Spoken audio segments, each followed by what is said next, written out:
I had one guy sitting in tears in my office. You were crazy, man. Seniority doesn't really count. They don't consider people as people. It sounds like a raid. No, they didn't think that at all. They thought I was crazy. Brad, do not bring them. It's so easy to embezzle money. Rockstar thing to do. I opened a beer, tasted it, I went, oh, this is horrible. And these guys are going, this is the best beer ever. I'm the king of mistake making. Whatever you will pick up, everything will go bad.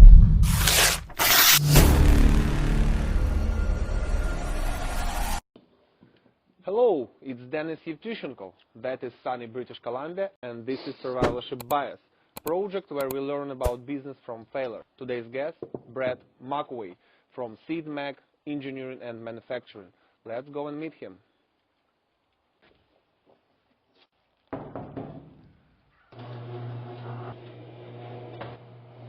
Dennis. Hello, sir. It's nice to meet you. Nice seeing you too, Dennis.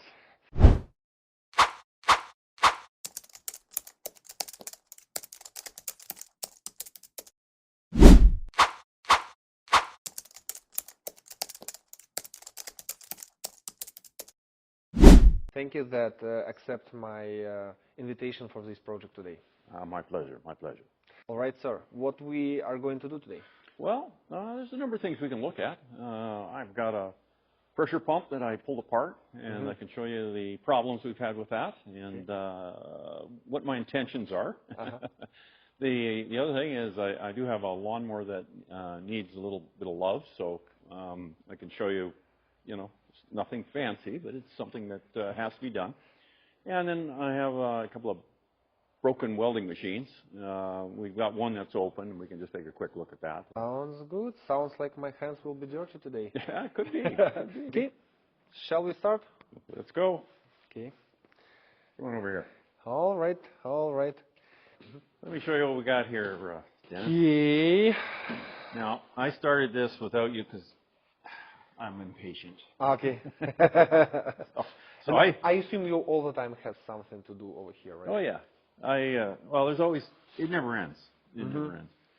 But I took this off the frame over there, and this is the motor that drives this, which is the pump.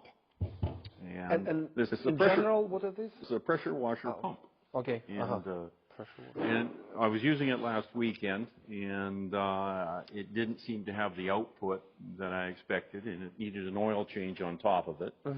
Plus, there's a oil reservoir inside this thing, which I never gave it any thought, and I wondered, well, maybe that needs to be changed. So I thought, well, I'll take this apart. And so I'll show you what I found. Okay. And all right. it doesn't take that long to take this thing apart. It's only 3 bolts here. So what's your approach to solve such problems? Well, do you have general conception? Yes. Normally, what you look at is how does it function, first off. Right? In this case here, we're taking water and we're outputting it with a fair amount of pressure, and there's only a few ways you can do that, and that's with positive displacement pumps. Okay. And this particular positive displacement pump is a series of little pistons that go up and down that pushes the water out, and so that's what I'm going to look at. Is so you're trying to look inside as detailed as possible. Yeah. Also, I just like taking things apart. See what makes them tick, because I don't always know the details on the inside. Do you use this approach only to mechanical stuff, or you use the same thing in business? I use it in my life. In the whole life, okay. Yeah, and it's not like something you walk around thinking about it all the time. It's just natural for me to troubleshoot, and it aggravates my wife, of course. But that's how I work. So there we go. These are the pistons here that come up, and they ride inside of here, and those are the little seals.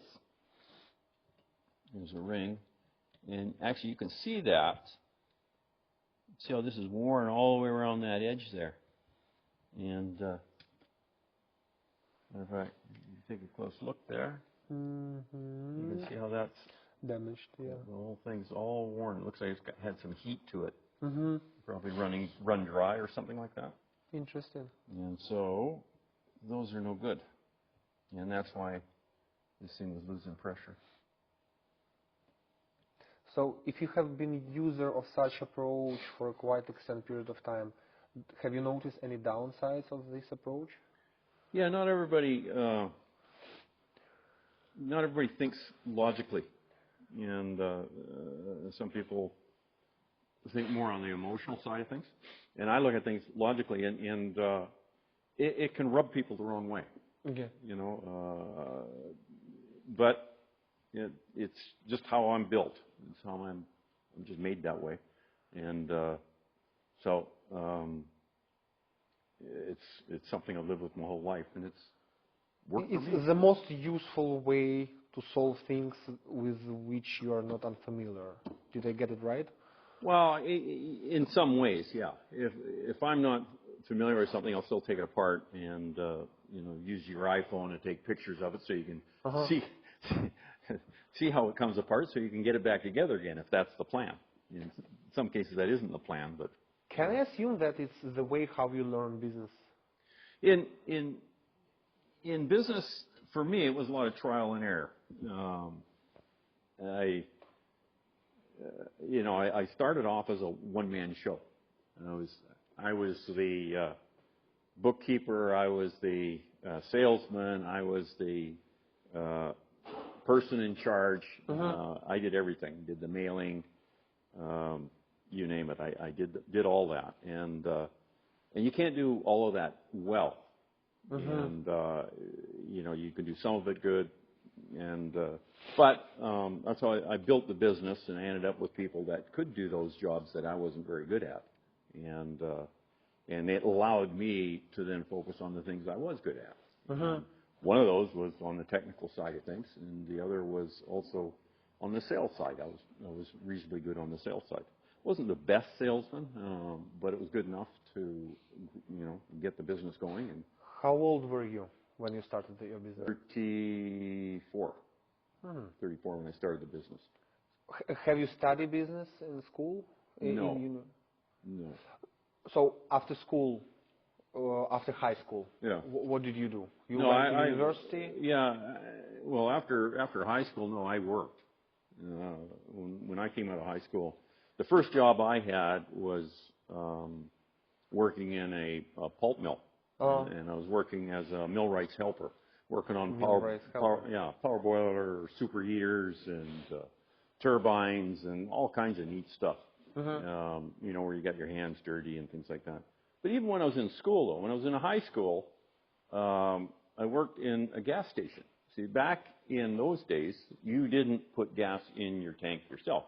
You pulled into what we called a garage, and because normally the gas station was tied in with a mechanic. A mechanic would own the place, and they would service vehicles, change tires, and things like that. And I got a job in high school working in this gas station. So I pumped gas, and then after a while, the mechanic had me doing oil changes, brake jobs, tune-ups, and things like that. And that's how I learned some of the mechanical things. I say I learned that, but I learned more detail from him because I already did that as a kid. What was your father doing for life? He was a small businessman. He had a So you came from business family? Yes. Yeah. I grew up knowing that work doesn't end at 4 o'clock in the afternoon or 5 o'clock in the afternoon. Work never ends. Right? You have to do what it takes to make a living and as a businessman, and that means working 7 days a week, any hours of the day. That's how I grew up. That was example of your father. Well, I never saw him much. Why you didn't go to his business after school, but you went to pulp mill? Yeah, I didn't want to work in the family business. Why? Downsides? There wasn't really any downside to it. It wasn't interesting to me. What type of? It was more interior decorating. I'll say interior decorating. It was paint, wallpaper, floor coverings. My dad ended up acquiring a couple other small businesses that were doing upholstery work, like when you reupholster furniture and things like that. So that was more along the lines, and it's not that I didn't work for my dad. My brother and I helped in the business, but not necessarily as employees. It was just part of the family, and we would help. But I would have another job on top of that, of course. So you were not really into specifically family business, or in business in general, or you were into business but not were interested about the operation of business? Yeah, not really. The type of business my father was in, I wasn't really that interested in it. The specifically operational part. I think in the back of my head, I'd always wanted to work for myself, because whenever I worked for anybody, I'd always look at what I thought the errors of their ways. In other words, the things they could have done better, more efficiently. Can you provide a couple examples? How not to treat people. How not to treat people. Exactly. Because I'm an employee, and if someone would berate me or criticize me and never give me a pat on the back for a job well done, how did I feel about that? Not too good. So, that was the sort of thing I carried on when I was an employer. I try not to, bully people or use my position to make them feel inferior. You know what I mean? Yeah. Was there a bit more examples when employment teach you something, like with treating employees, right? I know this experience. I'm for sure experienced such attitude earlier in my career towards myself, and it gave me this good lesson that, yeah, this is the way how you should not treat your employees, because it's demotivate employee. Yeah, but there's also unions that represent employees and negotiate on their behalf with employers. Well, I was a card-carrying union member. I belonged to, one of the unions I belonged to was IWA, International Woodworkers of America. And even though I grew up in a business-oriented family, you wouldn't think I'd be a strong union member. And it sounds like complete opposite thing. Yeah, and in some ways I was. However, you have to appreciate, and I learned that over time, that there's two sides. You can say, okay, the company could potentially be bad guy in the situation. It's not always the union is the bad guy. It could be the company, and in a lot of cases it was. You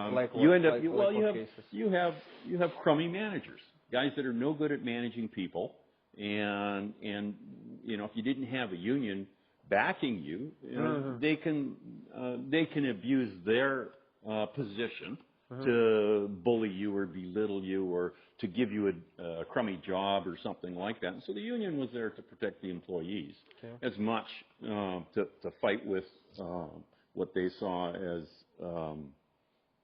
poor work conditions and things like that. So it was a bit of an eye-opener for me. What I didn't like about that environment, though, is in my attitude, or my belief anyway, was that they lowered, this is the union, they lowered the standards to the lowest common denominator. In other words, you have people of various skills and abilities and work ethics, right? Well, they bring it down to the lowest level. And the reason is because then you cover most of the employees. Like, if they set the standard way up here and only a handful of people can meet it, that works well for a company because you've got high performers then. But the union then would be excluding a lot of other people. And so they lower it to the lowest common denominator is how I used to view it. And that meant that more than half the people were underperforming in their jobs. And I didn't like that. The other part I didn't like was in a union environment back then is you didn't get ahead by ability. You got ahead by time. The longer you did, in other words, the more seniority you had, the better the job you could get within the company. And I didn't like that because I don't like it neither here. I sense it here in Canada, and I don't seniority, like it at all. And I've never had that in my own company. Never had. Not really. Because of this experience earlier in the years? Yeah, it could have been that. But I just look at, if you've got a high performer, why do you want to keep him back? You know, you can easily promote him. Yeah. Seniority doesn't really count in a lot of in a lot of ways. In some ways, it does count. Like when if you're laying people off and things like that, I try to go by seniority, of course. Yeah.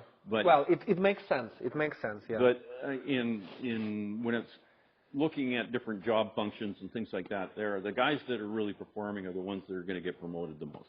I mean, that's just the way it works, and that's the way it should work. Do you have a union environment in your No, company? I went through a union drive quite a few years ago. Uh-huh. It was in 2008, Okay. I believe it was. United Steelworkers came in and tried to unionize us. Seriously. It sounds like a raid. Yeah, I think they had. It really sounds like a raid. They had a plant. They had someone that we hired was a strong union member, I think, because he went around and used to recruit. Yeah, well, he got everybody to sign cards, union cards, right? So it goes through elections here, right? As Yeah. I understand. So the majority of employees needs to vote that they would like to have union, and after that you are obligated to bring union to the company. Sort of. Okay, how it works? Sort of. Yeah, it's a multi-step process, and the BC Labor Relations Board gets involved in that. Right? They get involved in soon as they find out there is a unionization drive. The union will notify the Labor Relations Board, and then they step in. And there's certain rules and things that you have to abide by. Okay. Like you got to be very careful you don't lay people off that are the ones that are instigating the union, because you can get yourself in trouble over that. Yeah. However, the union on the other side can do whatever it wants. There's things they're not supposed to do. They're not supposed to be soliciting employees on employers' land or property and things like that. But they do anyway. So what happened in 2008?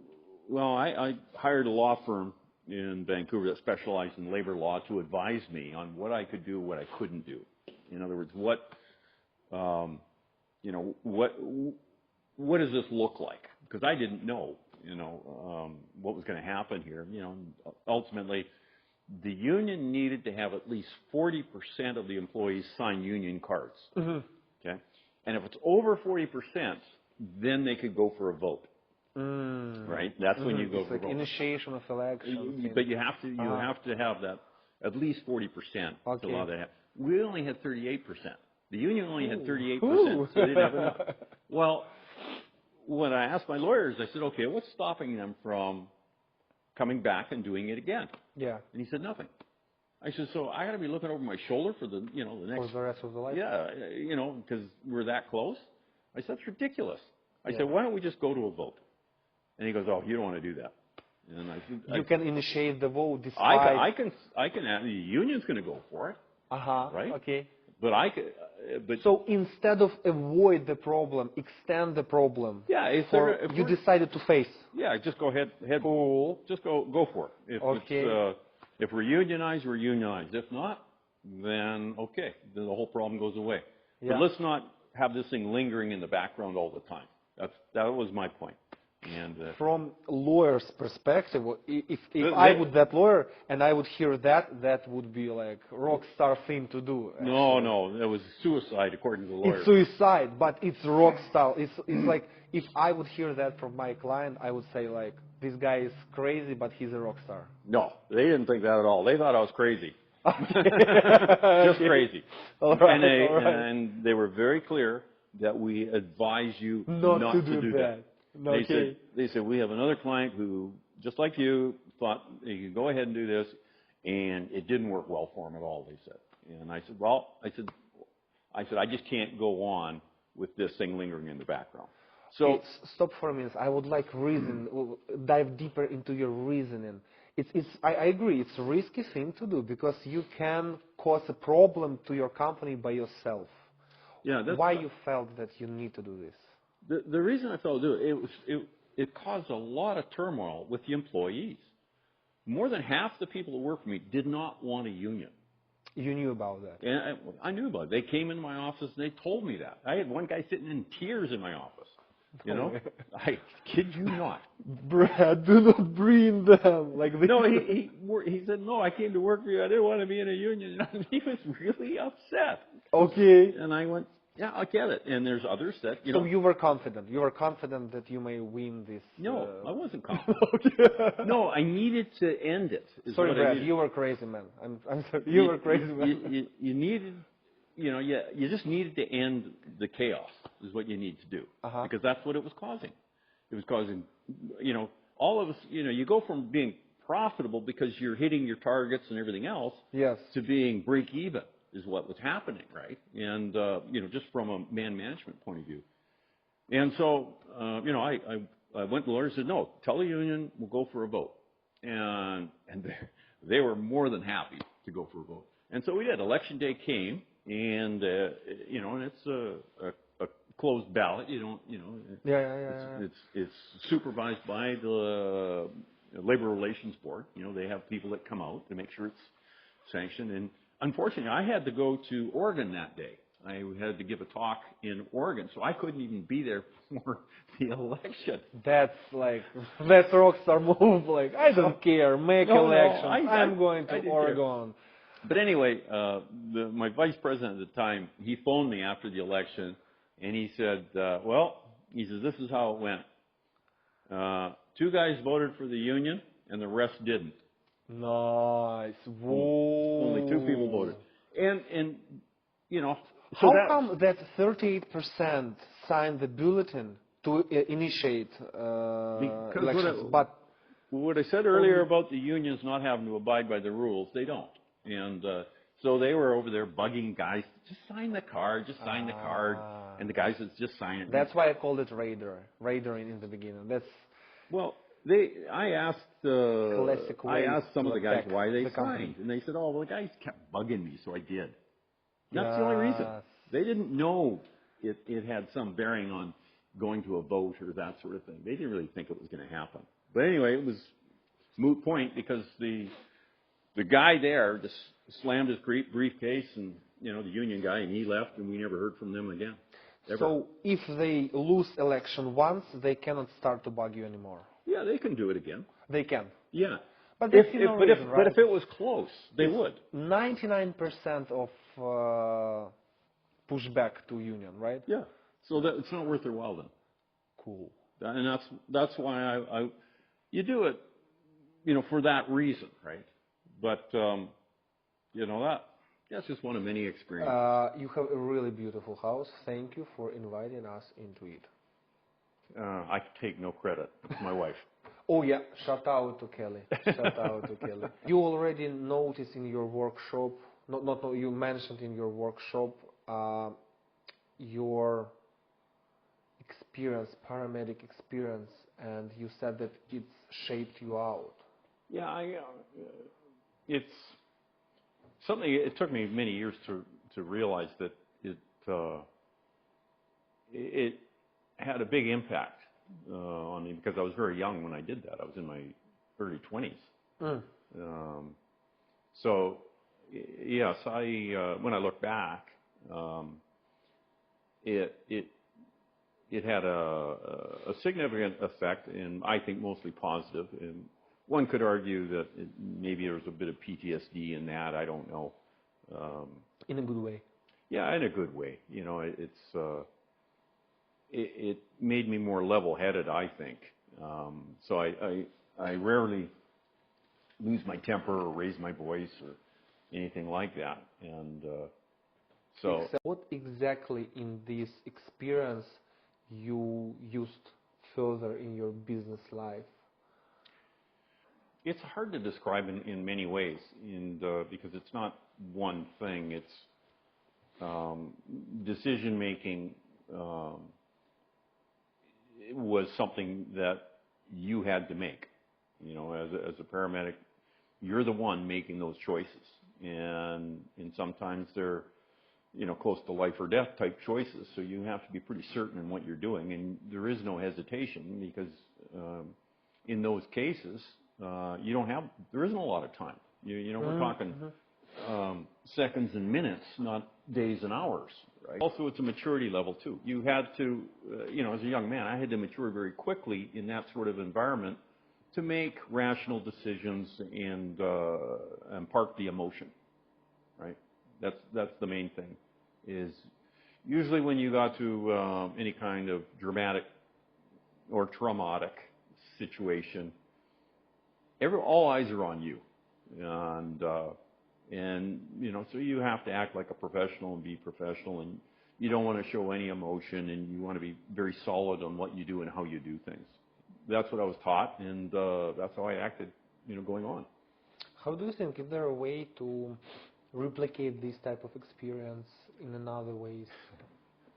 Yeah, it would be an impossible way, but I think kids when they're young, and what I'm talking is, 16, 17, 18 years old, they need to, spend 6 months in the back of an ambulance and see what goes on in the real world. And like I said, that wouldn't be allowed. But why not? They send kids to army. Yeah. What's the difference, though? Well, I agree. There's a difference, but I think there's a lot of psychologists that will tell you that kids could be harmed by it. I don't know, some reason. Boo-hoo. Yeah, exactly. But it could happen. It could be that way. But I can't see it happening.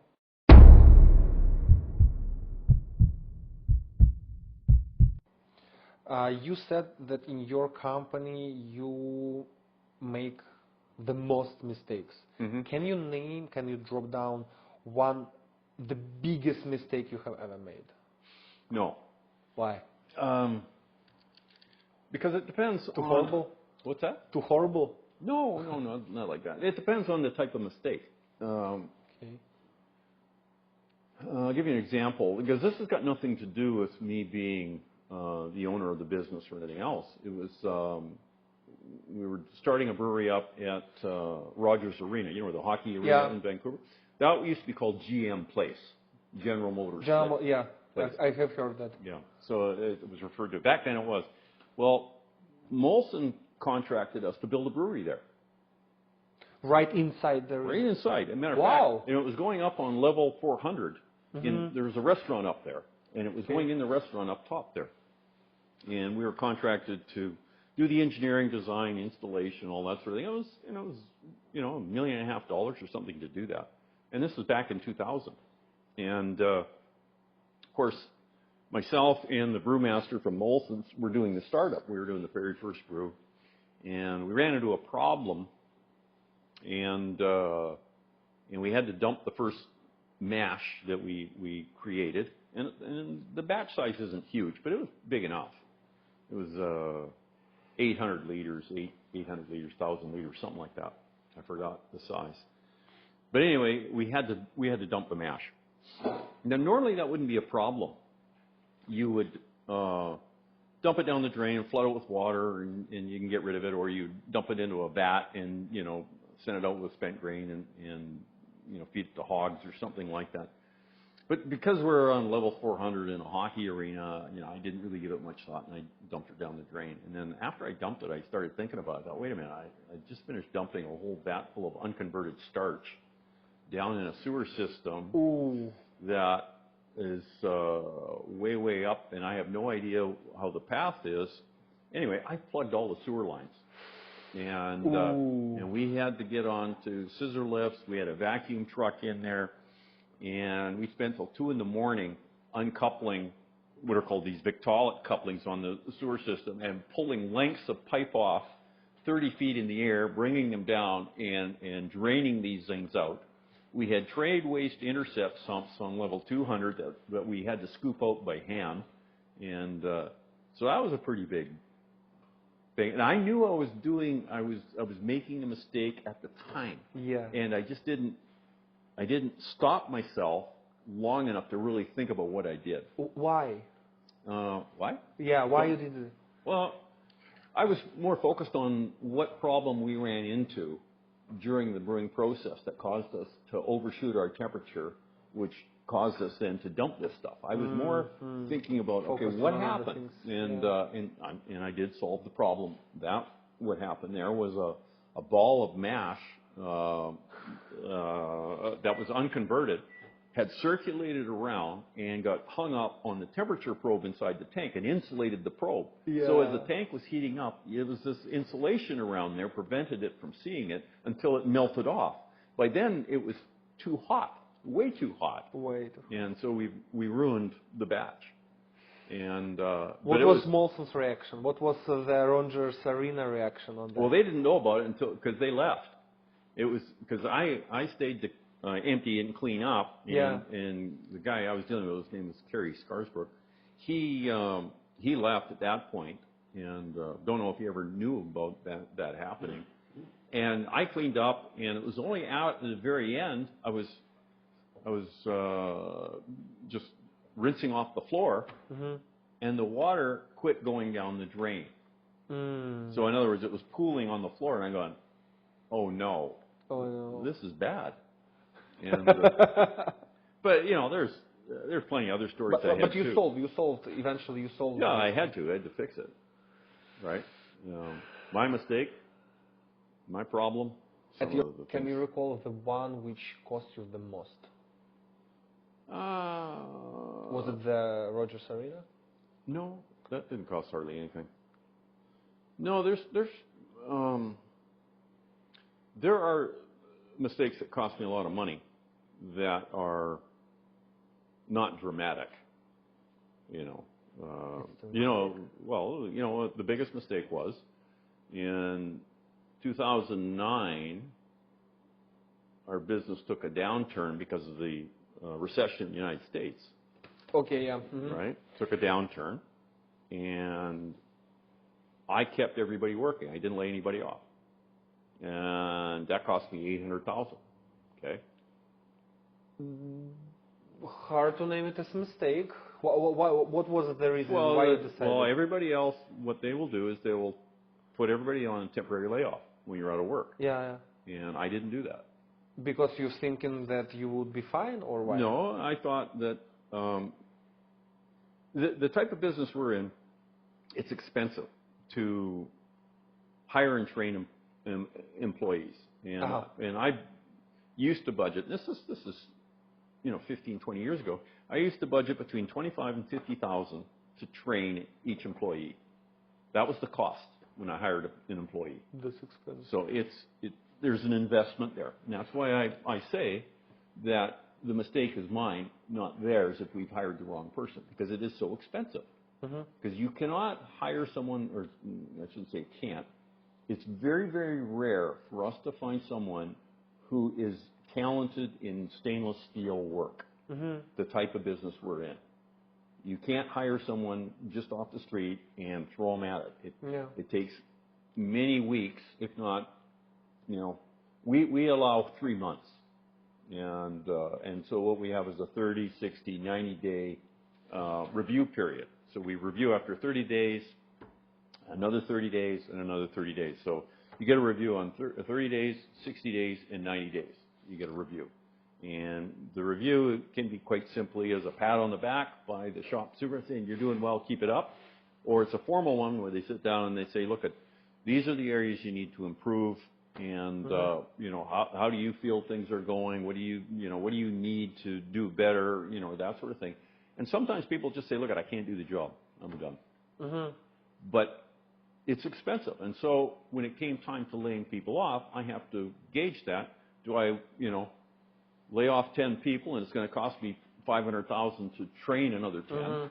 Or do I keep people working? And, so most companies would do what's called a temporary layoff. You'd give notice and you'd hire them back in 13 weeks or whatever it is. Hopefully you don't lose anybody then. But I didn't. I kept everybody working full time. So you were trying to save some money?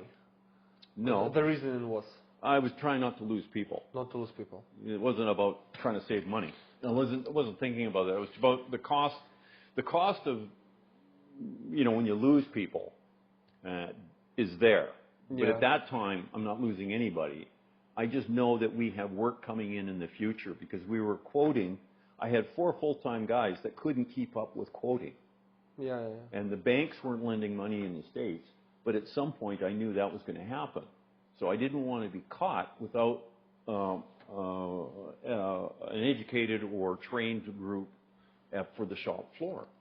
Right? I didn't want to start like that because it takes months to get going and a lot of mistakes, and it's very costly. So it's still hard to call this situation a mistake. I would say it's maybe it's wrong decision, but it's wrong decision. It's the right thing to do. It is, but you were asking about the most expensive, and that was the most. Okay, I'll accept that. That was the most expensive one. You know, in it's hindsight. You know, at the time, I wouldn't call it a mistake, but I look back on it now, you know, after many years, and say, yeah, you know, I probably should have laid people off, because you're a. Would you? Hmm? Would you? Maybe on a temporary layoff basis, I might, because it affects your. It has another effect, because now your financial statements are going to look ugly, right? And then you have to present your financial statements to the bank. And if the bank doesn't like your financial statements and you have a line of credit with them, they can call your line of credit. And so, you know, there's ulterior reasons for doing that, you know, for laying people off. Because they don't consider people as people. You know, they don't. It's just a cost is what they look at.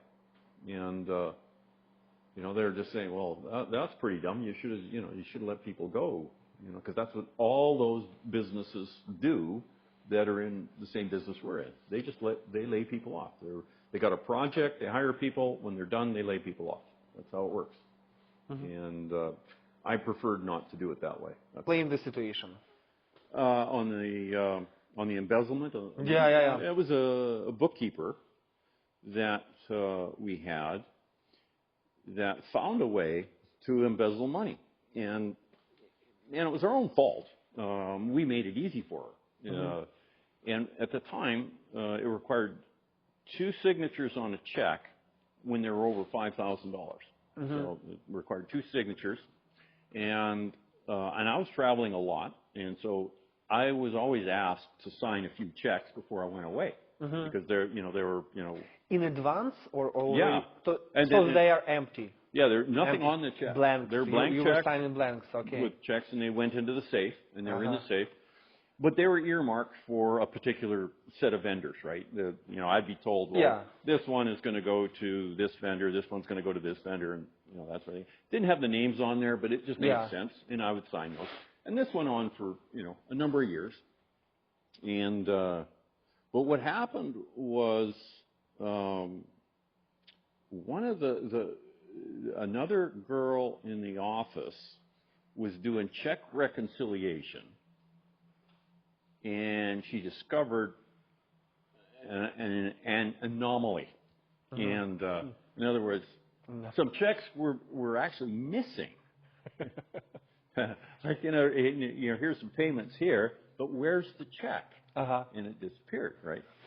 So anyway, it turns out that's how we found out this girl was embezzling money, and she was using those checks, but she was also forging the signature, and so it was 2 signatures on there. And then when she was doing the check reconciliation, she would remove those checks and have them destroyed, so you couldn't trace it. And she admitted to it, and I had threatened to call the police and some other things, and so. So it was a rough conversation. It was not an easy conversation for her, but she eventually did pay it all back. But we did a deep dive. We did more or less a forensic audit and went back and looked at the checks that were written for the previous years, and we found quite a few, and it was over $60,000 that she was able to get. Which year was that? That was back in the 2000. Oh, that's huge money back in that. Yeah, it was a lot of money. It was 2001 or it was 2001, 2002, right around that time. And but anyway, I had fired. I gave her termination and with cause, that sort of thing. Yeah. And but because she paid, who's the real cause? because she paid back most of it. Yeah. It, I didn't take it any further. I was just glad to be done with it and got it over with, got some money back. But I did meet with her at the very end, and I asked her if she learned anything from that experience. And then after, or at the very end, I said, I got one question. And I said, through everything you've been through, would you do it again? Because I'm worried she's going to go and work for somebody else, right? And she sat there for a long time, and probably the only time she was really honest, and she said, yes, I would. And I said, you got to be kidding. And she says, no. She says, it was so easy. It's so easy to embezzle money, she says, that it's just, it's hard to just turn away from it. So she basically helped you to indicate the problem. Yeah. How you improved the process? Well, hired family. Hired family member. I hired my sister to work on that and look after it. You know why? I always know where she lives. You can hunt her down. I was gun shy after that. I mean, I don't recommend it, but that's what I did. Do you still have a family member in charge of your money, or at least as a scout in your money department? Just recently, my son has.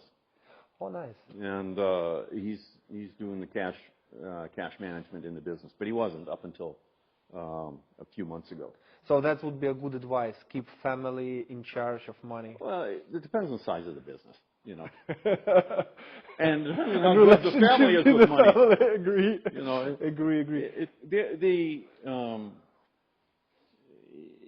We just made some changes recently. It was my CFO, the Chief Financial Officer, retired recently. And at the time, I decided that, really our business didn't need one. I mean, he was a legacy from my previous business, this guy. And so there was no replacement for him. And then on the bookkeeping side, our bookkeeper was quitting as well. She was actually commuting from Chilliwack, and she got a job in Chilliwack, so she didn't have to commute anymore to Abbotsford. So we did two things. My partner's daughter is now our bookkeeper, and my son now does the cash management. So family members are handling the cash. That's a good advice. I probably will think about it. That's a good thing. An opportunity arose, completely left field, and that was there was an ad in the local paper for a Brewmaster trainee. Now, that's a far cry from being a paramedic. And I bet. Yeah, so I was a home brewer for many years. And that was another thing I didn't really bring up. But I used to make beer at home and things like that. And I wasn't really interested in drinking it because most of that beer I made was terrible. I couldn't drink it. I couldn't drink it myself. Was it really though, or you just very self-criticized person? Yeah, I was very critical. It was. I was expecting something of a different flavor and things like that. And so I just kept making more and more beer all the time. And why you were keeping that? If you thought it's so awful, why you still were keeping? Well, my Scottish heritage dictates that you don't throw away anything that still has value to it. Yeah. All right. Yeah. It's call of blood. So, but I'll bring me back to this because I'm going to take a side trip. Because when I was working in the sawmill, I mentioned that, and we were working afternoon shift. There was a beer strike in BC. Which year was that? That would be back in the early 70s. I can't remember exactly which year. It was either like 1975 or 76, something around that time. And we actually became a dry province when it came to beer, because this is why I didn't like unions necessarily, is they're unionized breweries, and the breweries went on strike, and no beer was being shipped. And so you couldn't get beer. We had to smuggle beer in from the United States. And I mean smuggle, like bring it in illicitly. To be fair, it's not really hard here because you barely have a border between the United States and Canada. You can drive along one border. We use boats. Because we're on Vancouver Island. We used to go over to Friday Harbor. Yeah, right, yeah. Fill the boat up full of beer and then come back again. You always knew somebody that had a boat, so that's how we got beer. But anyway, you got to understand that lagers, guys that work in sawmills, pulp mills, you know, they drink, when it comes to weekends, they drink beer with both hands, you know. It was just the normal thing back in those days. And all hard workers have the right to rest. Yes, rest with beer. Yes. And I'm working in a sawmill, and we don't have any beer, but I got a whole garage full of all this old beer that I wouldn't drink. So I took some beer to work one time, and I put it in a creek that was off the side of the road, because this is a place called Yubo. It doesn't exist anymore, or at least the mill doesn't exist at Yubo. And that's snow melt, water that came down off the mountain there. So it was nice and cool. So I told everybody about this. I got some beer at the end of the day. And so we all stopped and had beer. And these guys are drinking this stuff. And I opened a beer, tasted it, I went, oh, this is horrible. And these guys are going, this is the best beer ever. They're drinking this beer like this, going, oh, this is great. I thought it was horrible. 8 years before I applied for this job. And so since that time, you always had been doing beer. Yeah, I'd been making beer for that whole time. But why? If you thought it's so dreadful? Because I was learning more and more about it, and learning a little bit about the science behind it and things like that. Because that's what really got me into it, more or less, was the science behind it, fermentation science and things like that. You know, sugar is C6H12O6, and you know, you draw an arrow, and it goes over into CO2 and 2-carbon alcohol. So anyway, when I applied for this job, though, you know, I'd gone to university and understood microbiology very well, because 4 years of that does teach you something. Taught me a lot of other things too. I could make deadly bacteria that could wipe out the population of British Columbia. Oh. You know, some of the stuff you learn is incredible. Probably after this episode, they will took you under control. Yeah. That's a long time ago. What about moonshine? Can you do moonshine? Yeah. Yeah. I wouldn't. Why? Is it legal to make moonshine here in Canada? I don't remember if it is. I know down in the States you can make a certain volume. I think you can make a certain volume. For self-use? Yeah, self-use, as long as you're not selling it. The government hates competition. Of course. You know, so you don't want to do that. But anyway, I applied for this job, and my resume didn't show me with any brewing experience, you know, for this Brewmaster trainee position. And there was a Labatt brewery in Victoria at the time, and that brewery had just shut down, and I thought there were going to be plenty of better equipped, you know, better qualified candidates applying for that job than myself, right? But I thought, just as a whim, it would kind of be cool. You know, here's your hobby, and you get to do it for a living. They pay you to do your hobby. Sounds like a dream. Yeah, it sounds like a great idea. And you know, so I sent a resume off, and in the resume, though, because it doesn't really show any work experience in there, I had to write a letter, an introductory letter, that explained why I thought I would be a good candidate. And I did that. I wrote it, and one of the terms I used was something like, you know, scrupulous cleaning and on absolute sanitation or sterility or something like that. Something on science language. Yeah, something sciencey, you know. I put it in there. Anyway, sent it off, didn't hear a thing. So I never even gave it a second thought, really. But 3 weeks went by, and I got a call. I think it was in the evening. I got a call one evening, and it was this guy with an English accent, and he talked real fast, and I barely understood him, what he was saying, and it didn't click that he was talking about a resume I'd sent him. And then it finally slowly came to me. I went, okay. And he said, I got your resume here, and you know, and if you're still looking, he says, we're still hiring, and I'd like you to come in for an interview. You know the words, those sciencey words. He didn't even say that. He just said, you know, he says, you're an interesting candidate, so come on in for an interview. So I went in and met this Englishman. He was about 50 years old or so at the time, and he introduced, showed me around, and they had this little brewery, and he explained the history behind it and all that sort of thing. And they just started. They just opened up, and he couldn't keep up with the brewing. He needed to have someone come in and brew the beer. Do you remember for how long have you been working with him? I worked for him for 6 years. Do you remember up to which year it was? Yeah, it was from 84 to 1990. 1990. And after that, you started your business. I started another business, not the one I'm in now, but I started another business. Yeah. And it was called Newlands, Newlands, Newlands. And that What was it? That was a brewing services company. Uh-huh.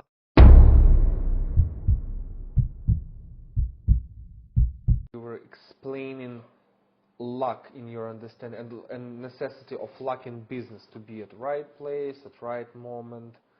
Yeah, I mean, there is an element of luck. How crucial this element in business? You can make your own luck.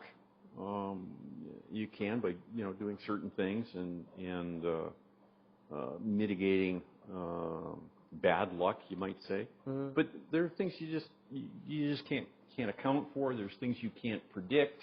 And as I've said before, that right place, right time, right concept can make you look like a genius.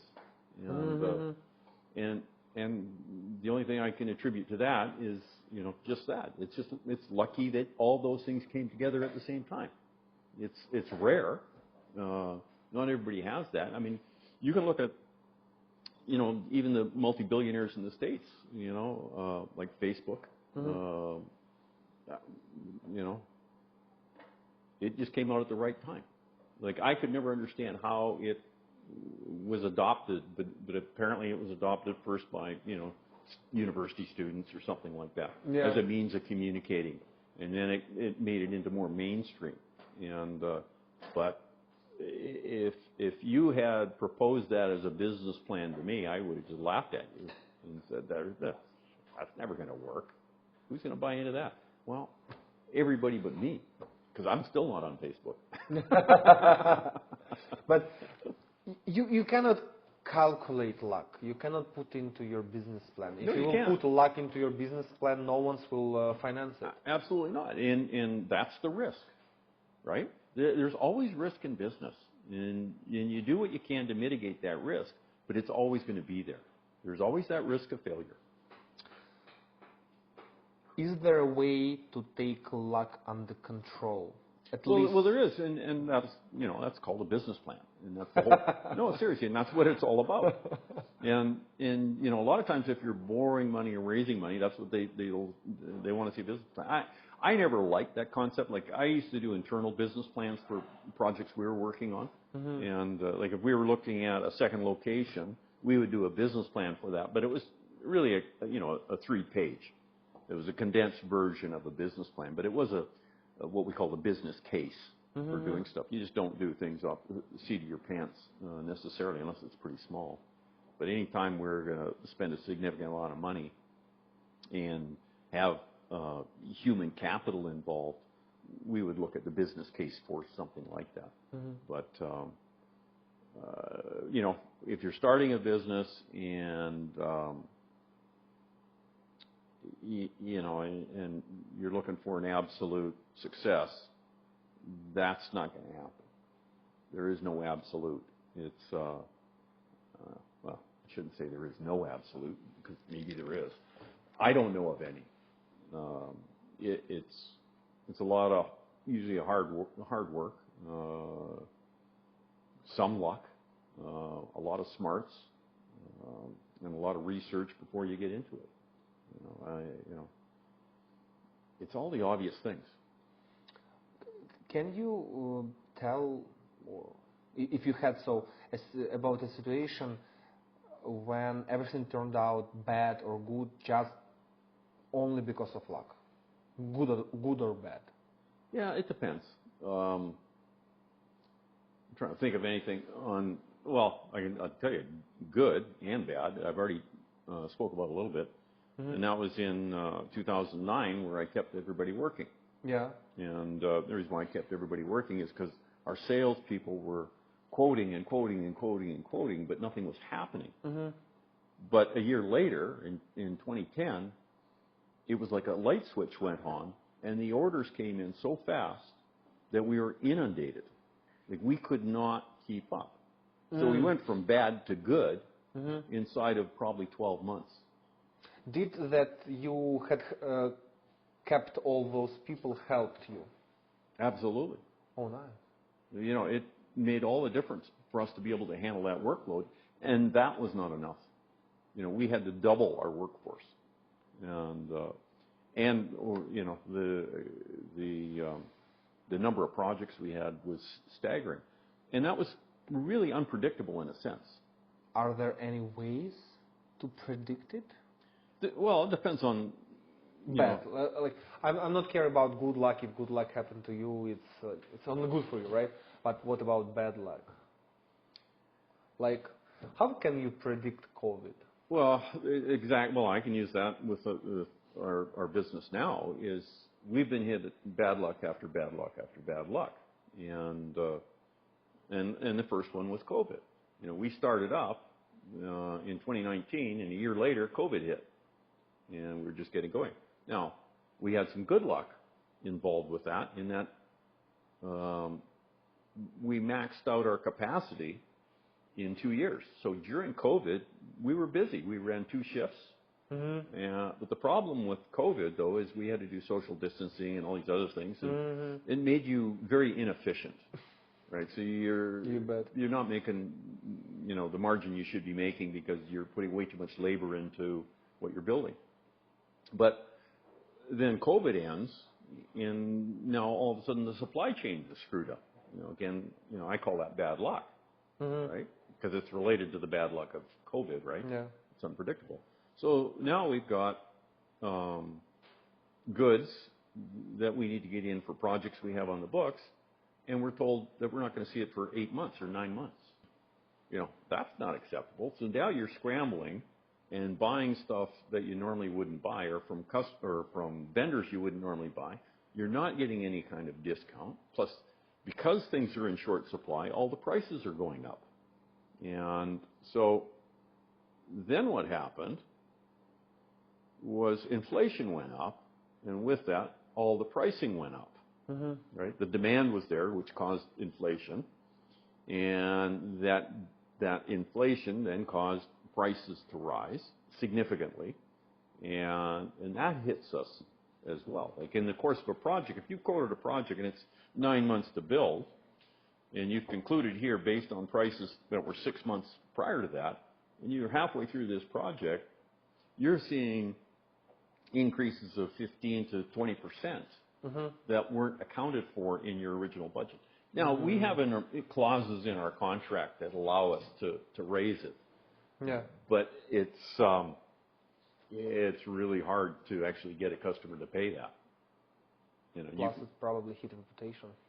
Yeah, it's a difficult one.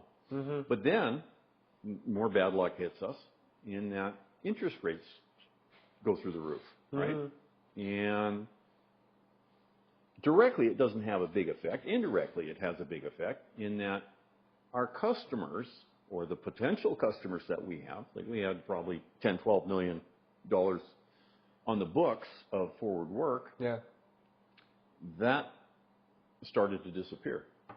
And the reason why is they're financing this with bank. You know, it's bank financing. Yes. And based on interest rates, and all of a sudden interest rates are rising, and they don't know when it's going to quit rising. Mm. So they canceled their project in a wait and see. Mm-hmm. And one of those projects just came to life 2 weeks ago, where the customer got back to us and says, hey, you know that quote that we saw in 2023? Can you redo that now for us? Sure, but without numbers. Yeah. Yeah, things are now in turmoil too, right? And how you overcame all those bad lucks? Oh, well, it was a struggle. It wasn't easy. We had to refinance. We had to bring in external financing to keep the business going. In some ways, the smarter move would have been to shut down mm-hmm. and not keep going. But we continued on, right? As well as was smart move not to do election for union, mm-hmm. right? But you're not going with this mainstream flows. Unfortunately, no. Is there something you would recommend And you planning to do it by yourself? How to prepare your company for future problems? Yeah, well, a lot of this stuff is built into our contracts, because we've been through this before, right? Like, for fuel surcharges and things like that. I believe everyone will put this right now in the contract. Well, even what we do with trucking, we don't put it in as an absolute number. It's a reference number that we say, because it's movable. Like, back when interest rates were going up, we could only get a freight quote that was good for 15 days. 15 days. After 15 days, it was not valid. So if you're putting in a quote and a project's 9 months long, obviously the freight quote you have in there. Is it kind of legal obligation to stick with this quote if you put it on paper? Well, it is if it is a quote, but if it's a budgetary number, which is what we would give people, it's not part of our quote. It's part of the project, and we just would say budget. Gotcha. Right? We just put in it as budgetary, and then we bill at cost plus 15%. So if it's $100, it's $115 is what we bill. So they pay what the going rate is. That's all there is to it. We're not making money off it, but so some companies like to build it into their pricing. We learned the hard way that you don't want to do that. You have to leave it outside of your responsibility, in other words. So you would recommend to review everyone's contracts and avoid direct references to prices? If you can. Some things you have to have absolute. But on things that you don't have direct control, like freight, then, yeah, I wouldn't. I'd prefer not to have a hard number there for it. I could be wrong. And what I mean. You're fine to be wrong. I see. So far, I see you're completely fine to be wrong. Yeah, and it's something I've always passed on to people. That's why I'm tolerant also of the people that do that have some sort of management function. Is I say this frequently, and I tell people this, is that the worst thing they can do is not make a decision. Like when you're in a management role, people come to you and ask you questions and they want an answer, right? And they don't want the answer next week. They normally want it right now. And sometimes it's impossible to give them an answer right away. But you try to do it as fast as or at least I do. I try to do it as fast as I can. I try to dig the information, get back to them, and treat them like they're the most important person in the world to me right then. And you get some, you get mileage out of that with people. They respect you a little more for doing that. And and it's not always easy. It's not always easy dropping what you're doing to to cater to an employee. But what I try to tell some of the guys that are in that role is the worst thing they can do is not make a decision, right? And even at the shop floor level, where the guys on the floor, the tradesmen, quite often will stall because they're not sure exactly what to do, which is the right way. They it can cost tens of thousands of dollars if they make a mistake. So they need to go a level up and find out from a manager what the next step is or what the problem is and how to solve it. And if the manager is one of those guys that needs 100% of the information before he gives a thumbs up, that means he's never going to give a decision that is absolute. Right? He will give iffy sort of scenario, maybe this, maybe that, but not a solid answer. And that doesn't work for most people. They want to hear yes or no. And the reason why those managers are like that is they're afraid of making a mistake. You have to make a decision, and in some cases people are incapable of making decisions.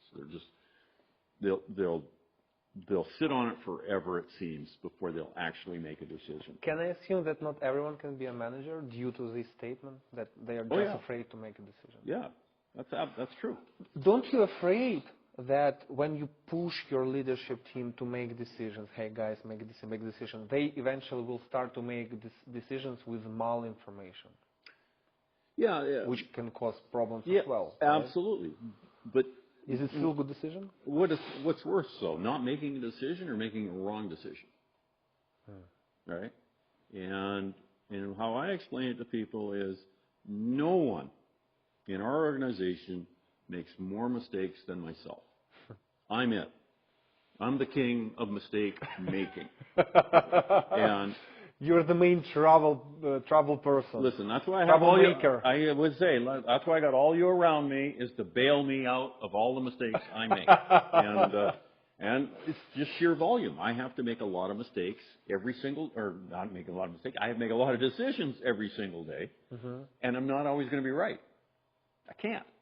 You can't always be right. You know, you can be partially right, but you can be really wrong too. But you know, and I try not to be wrong. All the time I try not to be wrong. But it happens. And I get caught. In other words, it was one of my employees says, here, look, you're wrong. And I went, yeah, you're right. I'm wrong. But it's not. Right. The point is that it's better to make the decisions, though, and live with them. I was taught that when I worked as a paramedic. And what I'm getting at, I was taught that in a driving course we were taught. Yeah. Okay.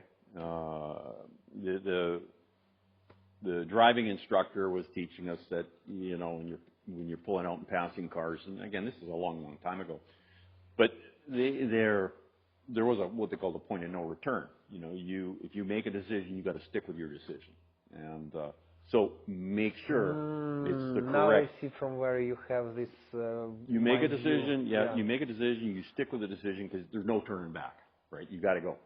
And it's the same thing when you're working on someone too that's injured. You know, you got to be very careful what you're doing and try not to make any mistakes. But at the same time, you don't have all the time in the world, and neither do they. They could be dying, and you need to get them to a medical facility for real care rather than what you can provide. And so I think that probably had an effect on me, that training, in hindsight. I never thought of it before. But what I was doing was consulting work when I started. So I was helping people start breweries, and that's what I did. How did you came up with this idea? Well, it was just by, you can say osmosis, but people used to show up because you got a lot of free press back in those days. A lot of news, media, and things like that would come and take pictures because this was a very novel idea of a small brewery like that. Most breweries were huge, big factories. They weren't little tiny places like this. And so other people got this idea that would be a neat job or neat business to get into. And so we were constantly getting approached by people that had this idea of doing it. Like I met guys from Boston, as an example. They flew out and they were interested in doing the same thing in Boston. And then a couple of guys from Vancouver came over and they were interested in building a brewery in Vancouver. Was there a franchise system back in the days? Nothing like that. No one's know about franchising. Not yet. Okay. That came later. That came quite a bit later. Well, part of the problem was the legality of it, licensing and the legal aspect. Right. Prevented it, really. And once they changed laws and things like that, then they could. So how the idea came up to? Well, hang on. You see, I was doing the consulting only because people had been reaching out to me for a number of years. Just situative consulting. Yeah. Okay. But what I found out is that you couldn't. Paid? You couldn't make a living at it though. It was too spotty. You know, it wasn't frequent enough, and you're not getting paid enough as a consultant. You know, you'd have to have. Actually, you'd have to charge a lot more probably, and then have steadier client list. Because what would happen is you're consulting on a project. Once you're done, you're done. You're not getting it's rare to get any more work out of that person. They already have as much as they need to keep going. And so it's always the next project that you need and the next project. And so what I found was that buying and reselling equipment for brewing, you can make more money doing it that way. Buying from who? Well, various suppliers, like a heat exchanger is an example. Like if you're going to go start up a brewery, where would you go? What type of heat exchanger do you need? Where do you get it from?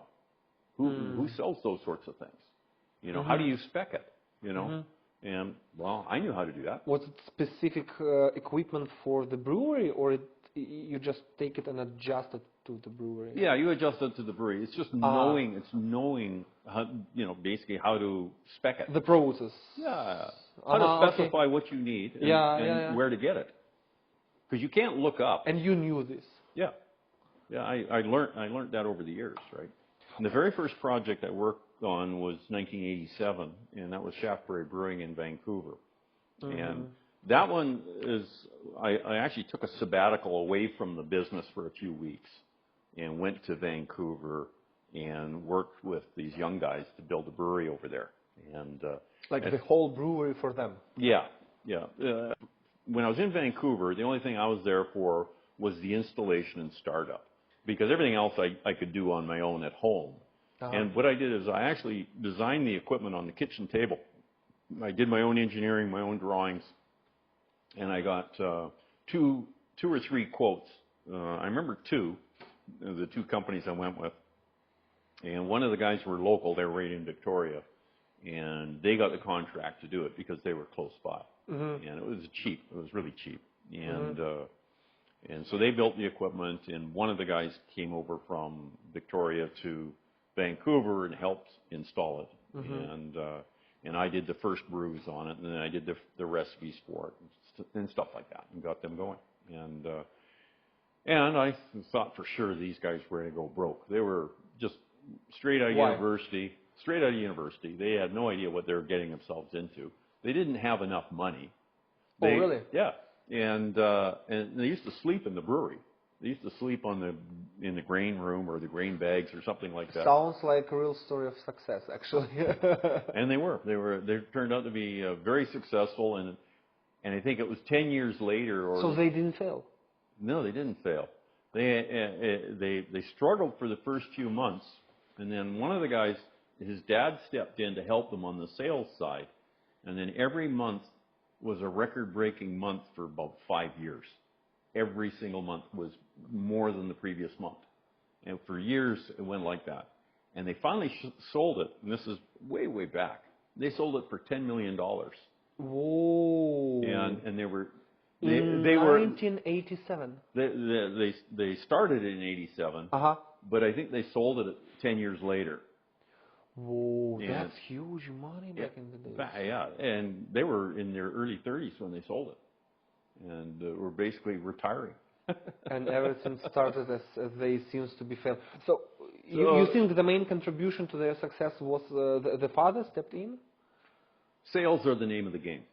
Sales. If you don't have sales, you don't have a business, regardless of what it is. I think each department says the same thing. I hear the same from marketing people. If you don't have marketing, you don't know how to sell stuff. Like maybe. Even from my background, people say you don't have lawyers, you cannot win the game. Yeah, right. Yeah. But you think it was sales? Yeah. There is a limit. If the brewery can't make any more, all the sales in the world aren't going to help you. But in their case, they had enough capacity. They had a lot of excess capacity, and it wasn't being met. And so sales were the limiting factor. And sales is cash flow. Right? Yeah, true. Do you know more about the father? He was like famous salesman back in the day? He wasn't a salesman at all. He was just retired and had nothing else to do.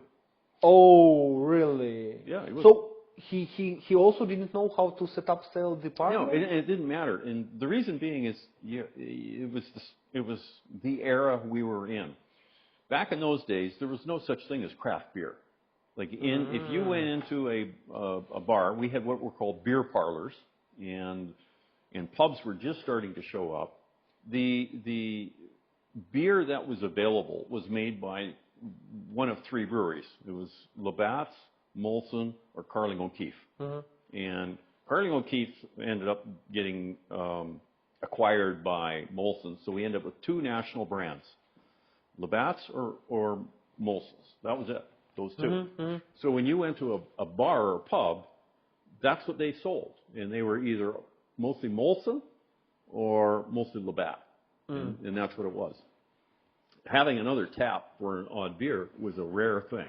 They might have had an import beer or something like that, but highly unlikely. I probably missed. Was the beer good? Those three types of beers? No, not necessarily. Not necessarily. Okay. You can still buy that same beer today, and you have to ask the question: is it good? It's a very high quality beer, but it doesn't have the flavor, right? Okay. It just doesn't have the flavor. And so these guys came out with an ale, which was quite different. But to get into the bar or the pub that's going to sell it for you, you've got to come across as a serious person, you know. You have to know how to sell it to the bar manager, because some of these guys dress like a beach boy, not really reliable. or a businessman with a suit and tie on, or just even, you know, a 50-year-old man who says, I got the best beer in the world, and you know what, you're dumb if you don't take my beer, sort of thing, right? Okay. So I think that's what it was. It was this gentleman was, you know, he had a lot of confidence, you know, and he'd never done that before. But I think, and I can't say that all the credit goes to him, but I think it does for the first year anyway. They were selling it to pubs or to shops as well, No. supermarkets? No. To pubs. Just pubs only. They didn't package it all. It's just kegs only. That's a cool story. And yeah. So deeper. What else can we do with this pump? Is there something else we can do right now? Because no, not really. We indicated that seals, right? That seals are used, and you need just another one, right? Well, I could replace the seals, but I'm not sure, like on the pistons here. See, there can be a little wear on these things here, like, you know, it's hard to tell. So you always try to fix it, or sometimes it doesn't worth it? Well, it boils down to money. You know, if it makes more sense to fix it than it does to replace it, then I'll do that. You know, and it depends on where you're using it too. Like this thing's not new. It's been around a long time. I've had this for many, many years, and it's been flawless in its operation. I think this thing is, not 20 years old, but probably about 16, 17 years old, this pump. And so it's lasted a long time. And, you know, you can get stuff off Amazon these days, you know, for just about everything. And because the company I don't know if the company that's still around that makes this particular one, I'm not sure. But there's not much we can do otherwise. Okay. On that. Then on the other thing I had was a welding machine that doesn't work. Let's move it. Can we move this pump and put the welder machine over here? There's not. Again, this is just a machine that doesn't work. So it doesn't work. Do you know the reason? No, I have no idea why it doesn't work. Okay, I mean, we end up. What happened was when it's on the shelf. You don't know the reason, but how you know how to fix it? I don't know how to fix it in this particular case because we don't know what's wrong with it right now. And usually there's. I'll give you an example here. Where's my side cutters? These will work. Okay.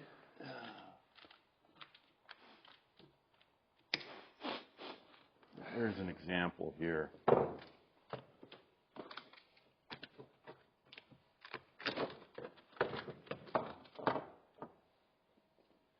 If you're looking at a board and this is what you see. That's obvious, yeah. Even I can tell that it's not working. Yeah. Probably, most likely. But that's why you take it apart. you know, you take it apart, and then what I do is I take my little light here and I very carefully look around, and sometimes you can find a little tiny mark on something that's burnt, and you go, aha, and that'll be it.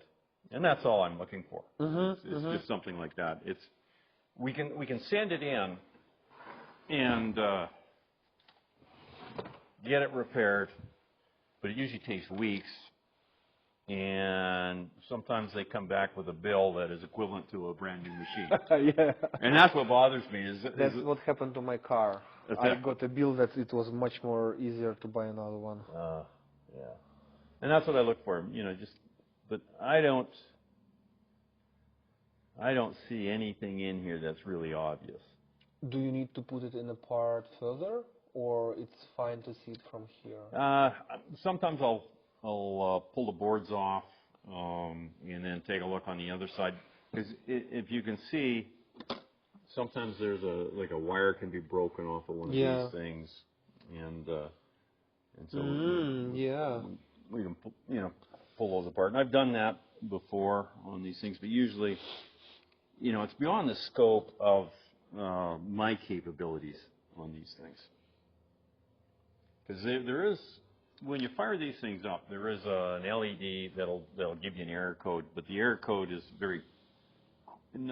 not very helpful, because all it says is send it in for repair. It doesn't tell you what the problem is. Good.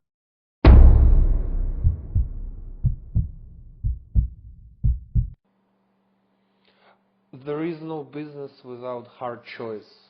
Sometimes you need to pick between bad and worse options. Can you recall such situation in your life? And it just whatever you will pick up, everything will go bad. Well, there are times when, in our case, when I look back, there are times when we were late delivering goods. We were behind. Now you have to decide who's going to be really late and who's going to only be a little bit late. Fortunate thing we ran into is most of our customers were late. In other words, they need to do either build a building or do building improvements and things like that, and they overestimate how quickly they're going to be done. Most of the time they're late. Matter of fact, statistically, it was like 93%. Like we actually did an analysis on who was on time. Yeah. And 93% of our customers were late. And that's like the airlines will tell you that rarely do 100% of people show up for the plane, right? There's always people that can't make it, they get stuck in traffic, they get sick for some reason, so they oversell. And you have 93% of rate. Yeah. Ooh. Not now, but this was 15, 20 years ago. Majority of the time people are late. Even today it seems to be like that too. Why the situation happened? Why you were running late? Oh, we just took on. You have 4 salespeople around sitting at desks on the phone. All of them are selling at the same time for the same time slot in the schedule. Right? And so once they all hang up, they find out now they've oversold that time slot. And let me ask you, which salesman is going to call up their customer and say, because they don't want to lose the sale, and they don't want to lose the commission they're going to get on that, because they're making commission on that too. Is there a way how you can solve this situation or prevent? More people, more space. More people, more space. And I had to do that. I had to go out and rent more space, and hire more people. And it was, always like that. It was always dynamic. Things were changing, fast, and there was always a cost associated with it too. Right? So business is never easy. I should say there's easy times in business, but overall, it's not that easy. It's always choices, and it's the best choice at the time. That's what kind of drives your business forward. You were never handcuffed with the union. So how you deal with underperforming people? Like, let's put the situation. It's a good guy. It's an incredible fit to the company. He's loyal. He likes what he does. But unfortunately, he's underperforming. You had already conversations with him. He's still underperforming. How would you deal with such person? There's many different ways. One is you have to look at the job he's doing, and what I have found in a lot of cases is I've got them doing the wrong job. In other words, you've hired these people, and there's various functions they can do, and some they do poorly, and some they do well. And quite often you end up pigeonhole someone in a particular role that they're really not cut out for. And whose fault is that? And whose fault is that? Whose fault is that? It's the employer's fault. It's not their fault, right? So who's to blame? Well, the employer's to blame. Employer? Yes. Because I made a mistake. I've hired a guy, I put him in the wrong role. It's not that person is bad or poor at it. Okay. It's my expectations were wrong.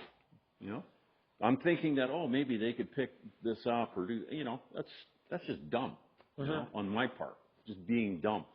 You have to admit sometimes when you're wrong as an employer. And matter of fact, what I used to tell my managers is there's no such thing as a bad employee, okay? I said, it's your fault for hiring the wrong person. Well, you have managers that I've put people in place that are managing more people, and they didn't work out very well either. And one of them was a young guy off the shop floor, and he wanted to be the guy. He wanted to be the shop manager and things like that. And I knew it was a mistake at the time, but I gave him that opportunity. I made him shop manager. And what was the reason? Just to show him that we had a slowdown. We had a slowdown, and I let the shop manager I let him go, and I was filling the role myself. I was doing it myself. And I was running the shop on my own, and then I was doing sales on top of it, and then I had to do travel, and so I had to have, I had to have someone else fill. You were quite busy. Yeah, I had to have someone else fill the role, and but I was reluctant because most of the people that I'd hired didn't have the same philosophy as I did, didn't have the same drive, and so I wanted to hire internally, someone from within the organization, And this young guy that I hired, I thought it was probably a mistake but I thought, I'll give him the chance. Okay. And he wanted the he was the one that was bugging me to do it. Oh, so he indicated to you that, hey, I want to be a manager. Pick me, and it was between him and another guy, and neither of them would have been the greatest. What was wrong with the other guy? Why you didn't pick him? He wasn't as talented as this other young guy. Okay. And which may have been a mistake. But in either one, I don't think was the right choice. But I did anyway. I picked the one young fella, and within weeks, I had a stream of people coming through my office telling me how horrible he was. Now, whose fault was that? Right? It was mine. No one else's. You can't blame him. I already knew that was a mistake, and I made that mistake. So what do? He's got a young family. He's been loyal. So what do? You fire him? You let him go? You know what I did? No. I called him in my office, and I told him that he's done.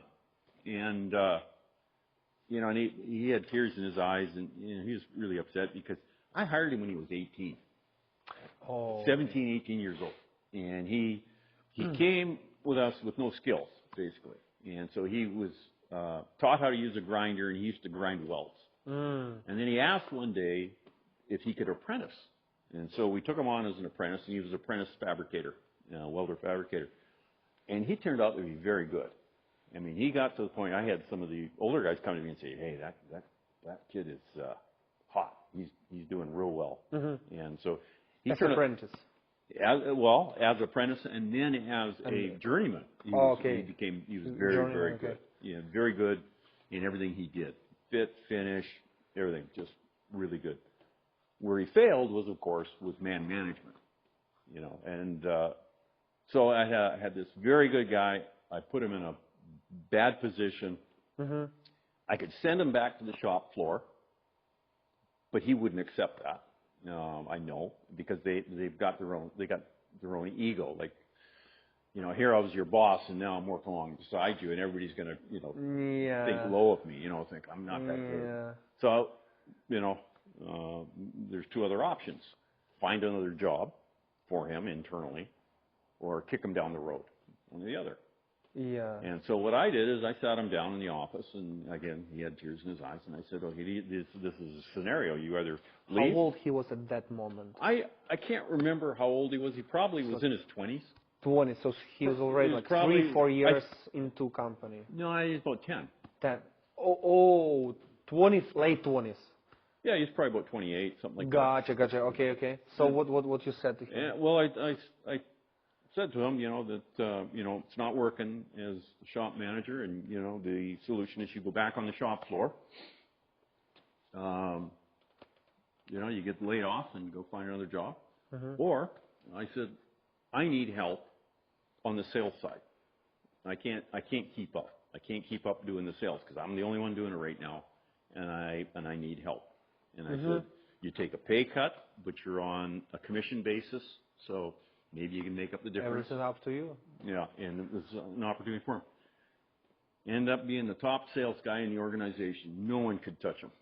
Whoa. And his salary was probably 4 times higher in 5 years from that point. How did you know that he's not the best fit for the manager position? Well, it was just from complaints from employees more than anything else. So you found out it afterwards, once he was appointed, right? Yeah, weeks. For how long he was working as manager? I don't remember, but I think he was in that role for about a year. A year. Yeah. Yeah. I think it was about a year, and but I started getting complaints very early, and would chat with him a little bit in 1 week. Yeah. Well, he went from wearing coveralls to wearing designer clothing as shop manager, and he kind of thought that I never have to work again, sort of thing, right? I don't work with my hands. How would you avoid this situation? How would you avoid to appointing such person to wrong position? Is there a way?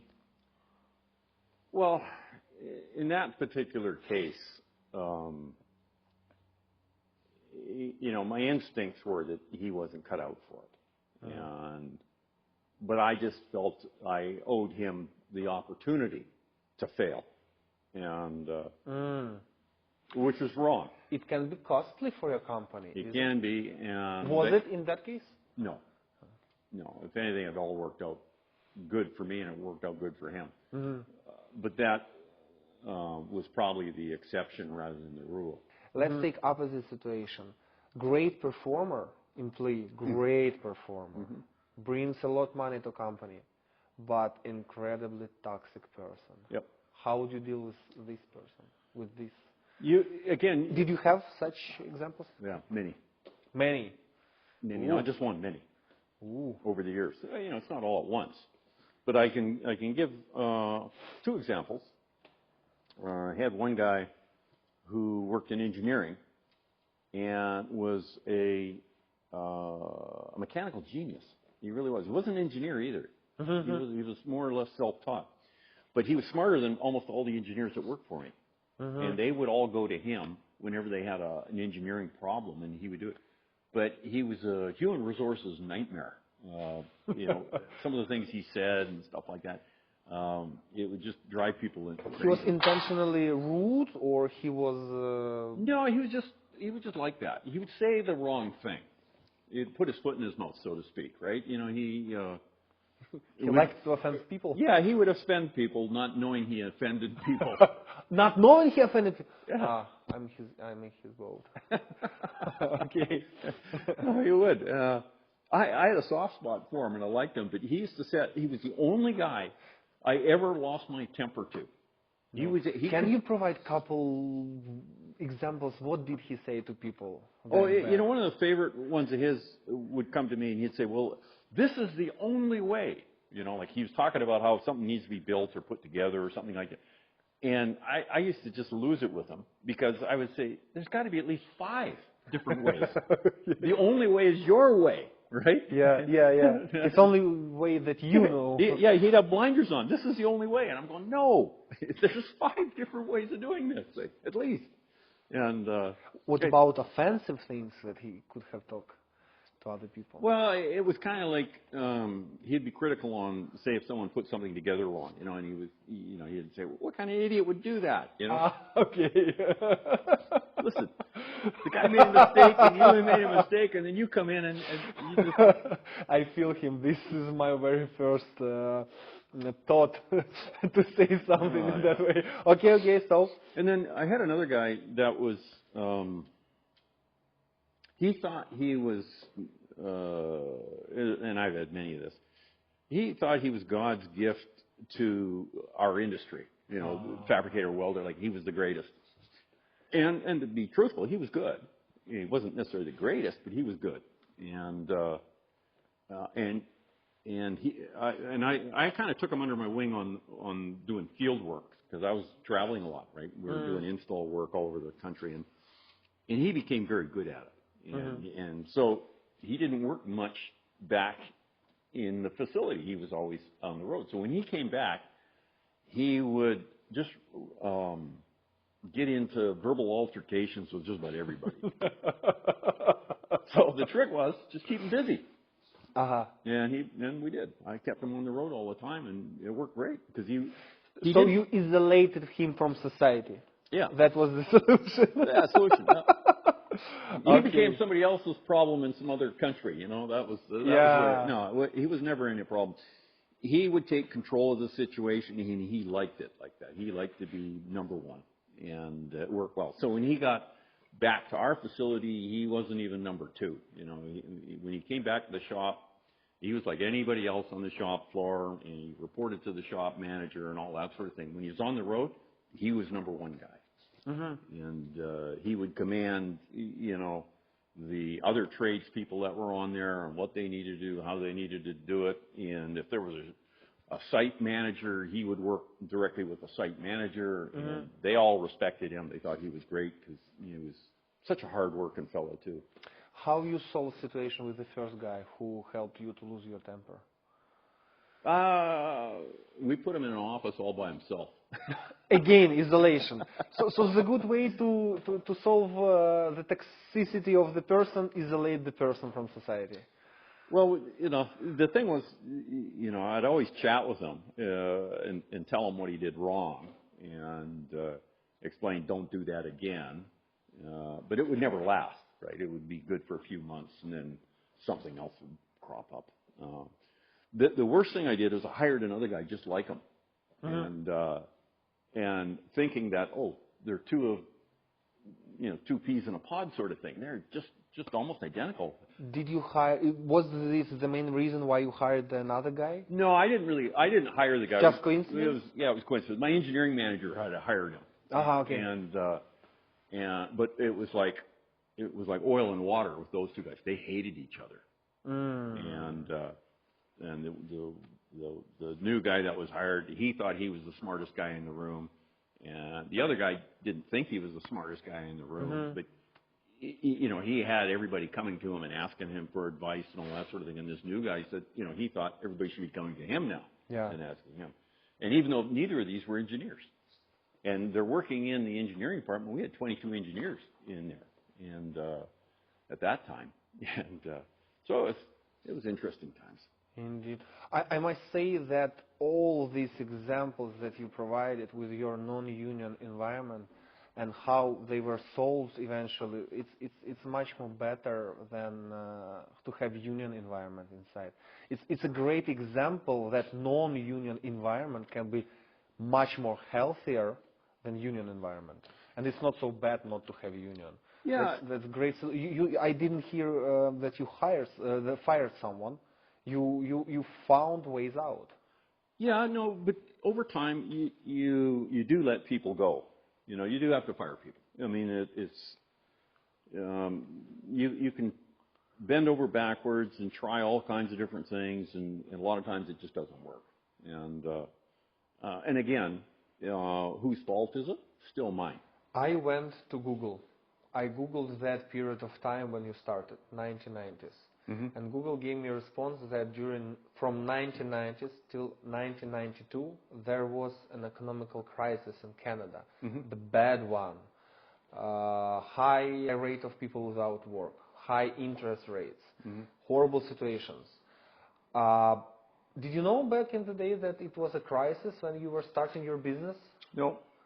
Did you feel the crisis? No. Because the industry,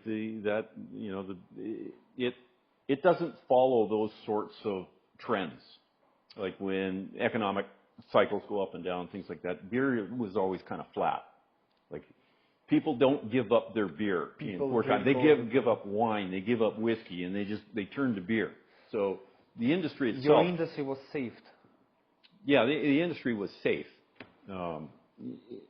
But that's not what drove my business. My business was driven by the interest in the small brewery industry, right? The craft brewing or brew pubs, microbreweries, that sort of thing. That's what was driving this new startup that I had. And we just got busier and busier and busier. We meaning me, myself, and I. And I ended up partnering with another gentleman only about a year after I started to help me out on the business side because I was traveling so much. And so it was hard for me to maintain, the business relationships back here with the manufacturer because I was now selling equipment, right? Remember I was saying I was consulting and then I got into equipment. Well, now I was contracting a company to build for me. Right, so I designed equipment, and they were building it, and I was working on that relationship, and we were doing more and more projects, and getting busier and busier and busier during this economic time, and so it was, I didn't really feel it because I was more focused on building and growing the business, and I ended up having to hire people, and that was only after 2 years. I'm asking because right now it's also kind of a time of crisis, economical crisis. Like we have a rule in this show that no politics, but we can touch politics only in a sense as event. We cannot give our opinion on it. And it happened that all events around the world goes to crisis, economical crisis. And a lot of people right now want to start their businesses as well. And what would be your advice on that? Should they stay as employees and keep their positions safe, or should they go risky and start despite if they feel the industry is safe? There's no right answer to that question, right? There's not and the reason why I say that is because it always depends on what it is. What kind of business is it? What are they? What are you planning to do? Are you if you're a consumer-driven business, in other words, you're counting on consumers, middle-class consumers to buy your goods, then no, that's a dumb move to make. Because, that's who's going to be affected most in a downturn. It's not the wealthy people. It's the rest of us. The middle-class people are the ones that are most affected. And they're the ones that are going to tighten up on their budget, and they're not going to be spending the money that they don't have anymore, right? So, that's why it's a tough question to answer directly because it just depends on who the target market is. What do you think? Which type of which industry, business industries, are less affected by such events as economical crisis, like your Well, the food industry. food? People will eat everything. Well, they still have all to the eat. time? Yeah, they still have to eat. You still have to buy eggs. But is it like excessive food? I mean, like treats, like donuts. No, but usually, food. yeah, usually that sort of stuff. Well, fast foods historically didn't take a hit during downturns, but they are now. And the reason why they are is because the fast food is not cheap anymore. No, like at all. No. It's almost the same price to go to McDonald's than to go to any cafe or restaurant. Yeah. 1 meal per person. My wife and I will go through the drive-through. It's the A&W up the road here. Yeah. And it'll be $25. Yeah. And all we're getting is 2 hamburgers and a side of fries, one side of fries, and it's $25. So, yeah, even those businesses will be affected in tough times. So for food industries, if you have small prices per unit, small margin, you probably would be fine, rather than you have high prices per unit. Yeah, but it depends on your costs, because right now your costs could go up as well. At Right? any moment, Right. like crazy, because And that really squeezes you if you're stuck with a low margin product then, because you haven't got the room to move. So would be your advice to stay as employee? Yeah. And wait. Right now it would be in that particular case, yeah. It might The be too person who likes to take a risk, who says, let's do elections for union, or let's appoint a guy who probably would be not a great fit to a manager position, you're saying to stay safe. On this particular case, like I said, it's a tough decision because it depends on what it is that we're talking about. It's not a one size fits all. There's some cases where, like if you're saying, oh, well, I want to go prospecting for gold, I'd say go for it. Gold's at record highs, even if it drops $1,000 an ounce. It's still way higher than a lot of the averages that the gold mining industry uses. Most of their assays are valued at $1,700 an ounce, where gold is, $4,000 to $5,000 an ounce. So it just depends on what you're looking at. Like if you're saying, I'm going to go out and buy logging equipment because, it's auctioning off cheap, I'd say that's not a real smart move. Just because you can buy logging equipment cheap, because there's no fiber to get. It's not a business to go into. So that's why it's a difficult question to answer. Should you remain where you're at, or should you go out on a limb? I would. The biggest problem right now is the chaotic economic world we're in right now. Mm-hmm. We're on I say we are on the verge of a recession, and I don't know if Canada is, but the United States is. They're on the edge, and I've been following the labor market down there for many months, or many years, and all the indications to me are pointing at a 2008 style recession, potentially significant. Now, the offset could be if they go to war, then the recession is ignored. And historically, that's what they've done. They've used war to pull themselves out of recessions. I don't know if that's the case or it's just coincidental, but it seems like it. So, it's right now the global chaos could be a mitigating factor about jumping ship. If you were in a position of thinking between staying as employee and start a business, what would be 3 checkboxes that you would like to investigate before you would open a business? For example, let's take a simple example. For example, you want to buy a franchise. What would be your top 3 checkboxes to have before you will make a decision? Well, the first one is, how established is that franchise? Like, how long has it Brand, been? Yeah, how long has it been around for? Is it growth? Is it a growth franchise? The second is cost. What does that cost me? Because you see, as a franchisee, you're paying. Yeah. Yeah, and you're paying a lot. Not just for the right to be a franchisee, but the monthly cost, because you're paying for all kinds of things. And sometimes it's a percentage of your gross. Which percentage you think is acceptable? Right now, I saw average percent is around 6% monthly. From your, they ask from the revenue, not from the profit. That's right. From the revenue. And sometimes that's what all you're making is 6%. Right? Yes. So, yeah. You think 6% right now, under certain conditions, is high? I wouldn't say right. It could be the norm, but it bothers me.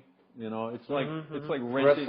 It's like renting in a mall, and then your rental space is hinged to your revenue. You know, they participate in your success. In other words, and it's the same as the franchisee. You know, the idea behind it is that the franchisor is going to market your franchise more because they're going to get more money. That's the whole point of that 6%, right? But it doesn't always work like that. And then it depends on other restrictions they have. Do you have to buy your raw materials from the franchisor or is it? What I'm getting at is sometimes you're paying a premium for products you could probably get elsewhere cheaper. You know? Yeah. And it really does depend. Okay. What would be the third checkbox? The third is, in some ways, does it have legs? In other words, how is the market going to accept this over the longer term? Because you have to look at it as at least 5 years, right? And is there growth over those 5 years? You know, and that's a hard one. You know, are you going to be able to grow? Can you explain a bit more of the last one? How to understand whether or not market will accept it? What I'm getting at is what's your sales growth going to be like in that time frame? And that's what I mean by, because we're talking about a consumer product, right? That people are going to consume, and how you know what's its special sauce? You know, why you know, why is it any better than anything else? Franchises don't seem to be as popular as they used to be. I believe the market is overwhelmed. Oh yeah, it is. Everywhere franchising. And I don't know if there's anybody getting wealthy off them anymore. You don't hear about it. You used to. Yeah. Many years ago, you used to hear about, you know, people, you know, they had one store and it was doing a killing, so they bought 3 or 4 more. Yeah. Right? And they became, you know, the wealthy person in town just because they had a whole series of these things. So you would prefer to start over from scratch rather than go franchisee? Depends, yeah. I personally would never be a franchisee. Why? Because someone else is dictating everything to me. The same as employment. The same as employment. Yeah.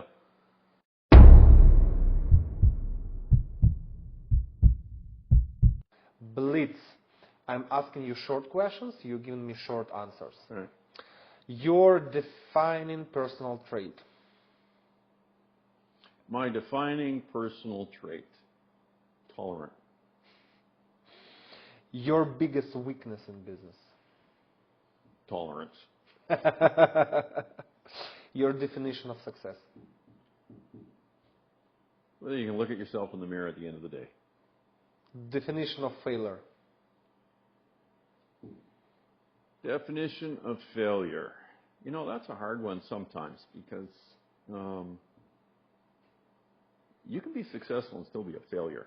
And that's why because I can think of people that are very successful and in my view they're failures. I accept this answer. As individuals. A decision you regret.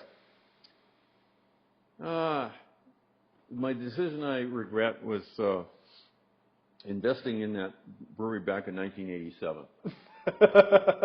Because they offered to pay me in shares. And the one which was sold for 10 million. Yeah. And I could have been part owner. Damn, I agree. I share this. A belief about business most people would disagree with. A belief About business most people would disagree with. That the mistakes made in business are the employer's mistakes. Competitors, motivation or distraction? I find the motivation. Without competitors, then you wouldn't get better. Look at the automotive industry right now. Mm-hmm. Who's the best car manufacturer in the world?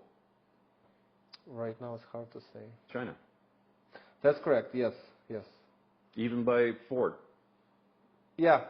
Farley went over and visited China, came back and says it's astonishing. Because they're so far ahead of us. And right now they are launching their own cars, which are already breaking Asian market. Well, they're bringing them into Canada. Yeah, right. One thing that matters most in business. Well, cash is king. If not yourself, who would you be? My dad. Sounds beautiful. That was it. Brett, thank you very much for your participation. I appreciate this interview so much. Guys, go to the comments section, leave your feedback, share your own stories, tell how you solved all those problems, subscribe to us. This was Survivorship Bias, and remember, only fools learn hard way.